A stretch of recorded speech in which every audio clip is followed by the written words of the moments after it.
और चलिए शुरुआत करते हैं बड़ी खबर के साथ। और बड़ी खबर है कि अमेठी की लड़ाई वायनाड पहुंच गई है। वायनाड में राहुल गांधी का नामांकन और उस बीच स्मृति ईरानी की हुंकार। केंद्रीय मंत्री स्मृति ईरानी ने वायनाड में आज रोड शो किया है। इससे पहले राहुल गांधी ने नामांकन वहां से दाखिल कर चुके हैं। स्मृति ईरानी आज पहुंची हुई है, बीजेपी उम्मीदवार के लिए प्रचार किया है। वायनाड में राहुल गांधी पर स्मृति ईरानी ने हमला बोला है, कहा है कि हिम्मत है तो श्री राम का नारा लगाकर प्रचार करें राहुल गांधी। आज वायनाड से बीजेपी उम्मीदवार के सुरेंद्रम पर्चा भरेंगे। इस वक्त की बड़ी खबर और बड़ी तस्वीर है, ये आप देखिए। स्मृति ईरानी रोड शो करती हुई के सुरेंद्रम के साथ खुली गाड़ी पर आगे बढ़ते हुए। इसी तरीके से राहुल गांधी ने रोड शो किया था। प्रियंका गांधी उनके साथ मौजूद थी, तब उन्होंने जाकर पर्चा भरा था। और आज स्मृति ईरानी पहुंची हुई हैं। अमेठी की जंग में स्मृति ईरानी के हाथों बात हो चुकी है राहुल गांधी की। इस बार इस बात को लेकर कयास थे कि क्या गांधी परिवार से कोई अमेठी या फिर रायबरेली से लड़ेगा, लेकिन फिलहाल ये तस्वीर साफ नहीं है। लेकिन स्मृति ईरानी जरूर चुनौती देने पहुंची हुई हैं वायनाड में। और रंजीता इस वक्त हमारे साथ जुड़ी हुई है, सीधे उनका रुख करते हैं। रंजीता, कैसे जंग आप देख रही हैं? अमेठी की जंग जो वायनाड पहुंची हुई है। अमेठी में राहुल गांधी को हराया था स्मृति ईरानी ने, और अब वायनाड उनकी कॉन्स्टिट्यूएंसी से उनको चुनौती देने पहुंच गई है। बिल्कुल, हम कह सकते हैं कि कहीं ना कहीं अमेठी की लड़ाई जो है वो वायनाड पहुंची हुई है। और कोई भी लड़ाई, राजनीतिक लड़ाई राहुल गांधी की बीजेपी आसान होते हुए नहीं देखना चाहती। यही वजह है कि आज जब बीजेपी के वायनाड के उम्मीदवार नामांकन पर्चा भरेंगे तो अमेठी से उनको हराने वाली स्मृति ईरानी सामने दिख रही है। मैं अपने कैमरा पर्सन को कहूंगी एक बार आपको सीधी तस्वीरें दिखाए रोड शो की। इस रोड शो को हम कवर कर रहे हैं और कल इसी जगह से राहुल गांधी का भी रोड शो शुरू हुआ था और आज स्मृति ईरानी भी इसी जगह से रोड शो शुरू कर रही है। और कलेक्टेरिएट तक ये रोड शो जाएगा और वहां जाकर के सुरेंद्रन, जो केरल के बीजेपी के पीसीसी अध्यक्ष है, वो वायनाड से चुनाव लड़ेंगे। यात्रा जो है रोड शो शुरू होने से पहले स्मृति ईरानी ने हुंकार भरी और सीधे तौर पर गांधी परिवार को निशाने पर दिया। उन्होंने कई चीजों का जिक्र किया, कहा कि वायनाड के जो सशक्त सांसद राहुल गांधी है, क्या कुछ उन्होंने वायनाड के लिए किया है ये जनता जानती है। पिछली बार प्रधानमंत्री का चेहरा देकर केरल के लोगों ने उन्हें जिता दिया। इस बार इंडिया अलायंस में प्रियंका चेहरा कौन है? आपसे अगर वोट मांगने को आता है तो आप इंडिया अलायंस से पूछिए कि यहाँ लेफ्ट जो है वो अलग है।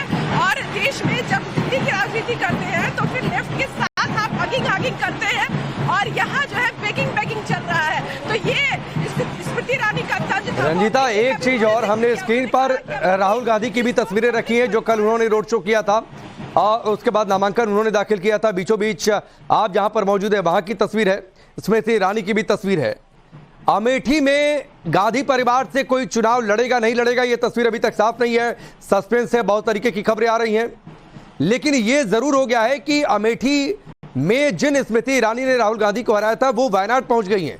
तो एक ये पॉलिटिकल मैसेजिंग भी बड़ी जोरदार तरीके से आज दी जा रही है। बिल्कुल पॉलिटिकल मैसेज, और कहीं ना कहीं कांग्रेस पार्टी को ये दिखाना कि जिसने अमेठी में हराया, जो उतना बड़ा कांग्रेस परिवार का गढ़ कहे जाने वाले अमेठी से राहुल गांधी को उखाड़ फेंक सकती है। अगर वो स्मृति ईरानी वायनाड के चुनाव में नामांकन के दिन पहुंचती है तो क्या समर्थन उन्हें मिलता है? आप भीड़ देख सकते हैं, जिस तरह की भीड़ कल हमने राहुल गांधी के रोड शो में देखा था, क्योंकि राहुल गांधी वायनाड से सांसद है। और अगर वोट प्रतिशत की बात करें तो बीजेपी का वोट प्रतिशत केरल में पिछली बार बेहतर हुआ था। 13% वोट बैंक जो है वो वहां तक केरल में बीजेपी पहुंची थी। तो ऐसे में एक चुनौती बीजेपी की भी और अपने वोट बैंक को बढ़ाने की भी। और यही वजह है कि कोई भी लड़ाई, दक्षिण की किसी भी लड़ाई को कांग्रेस पार्टी के सामने जो है वो बीजेपी हल्का नहीं दिखाना चाहती है। यही वजह है कि आज स्मृति ईरानी यहाँ रोड शो करती हुई दिख रही है और एक पॉलिटिकल मैसेज, और एक हम कह सकते हैं कि राजनीति में कुछ भी जो है हल्के में नहीं लिया जाता है। हर चुनाव को बीजेपी किस तरह से लड़ती है, चाहे वो उपचुनाव हो, लोकसभा चुनाव हो, विधानसभा चुनाव हो, नगर निकाय का चुनाव हो, बीजेपी हर चुनाव को उतनी ही बुनियादी से लड़ती है।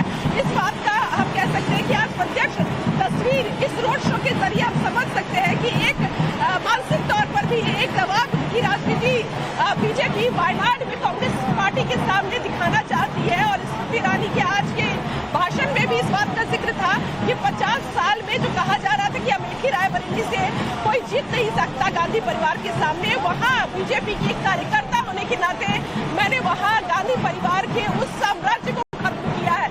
तो वायनाड तो अभी राहुल गांधी का नहीं, लेकिन रंजीता, एक चीज मैं आपसे जानना चाहूंगा, दूसरे चरण में यहाँ पर मतदान है वायनाड में, जहां पर आज के सुरेंद्रम पर्चा दाखिल कर रहे हैं। स्मृति ईरानी उनके प्रचार के लिए पहुंची हुई हैं। पिछली बार राहुल गांधी ने यहां से एक बड़ी जीत हासिल की थी, बावजूद इसके कि अमेठी से वो स्मृति ईरानी के सामने वो हार गए थे। 5 लाख के आसपास करीब वोटों से वो जीते थे। तो इस बार स्मृति ईरानी के पहुंचने का जमीन पर क्या असर दिख रहा है, वोटर्स के बीच में क्या मैसेजिंग हो रही है, मैं इस पर आगे आपसे बातचीत करूंगा। आप हमारे साथ बने रहिए, जल्द वापस लौटते हैं।